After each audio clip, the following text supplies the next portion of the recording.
We have to wake up to the fact that we're in the third inning of the greatest economic and technological transformation in the history of the world, where the reason Donald Trump is our president today is that we eliminated 4 million manufacturing jobs in Michigan, Ohio, Pennsylvania, and we're about to do the same thing to millions of retail jobs, call center jobs, and truck driving jobs. We have to think much bigger about helping Americans get through this time.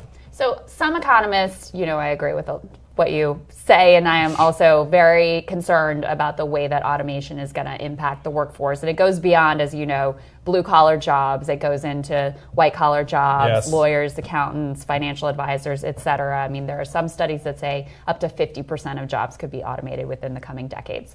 That being said, the pushback is, well, we've had major changes before. Think of the Industrial Revolution, think of the transition from agriculture into the factories, and new jobs have been created. There's been some messiness, but there's been new industries that have arisen to soak up that workforce, and we're confident the same thing is going to happen again. What do you say to that? Well, you have to look at the numbers. So BAIN projects that the labor displacement will be faster and more vicious this time than even the Industrial Revolution was by a factor of 4. We're talking about millions of workers displaced, not in decades, but by 2030, which is only 12 years from now.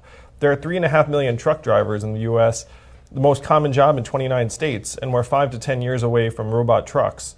So even if you looked at the Industrial Revolution, you would see that there was mass unrest, protests that killed dozens of people and caused billions of dollars worth of damage.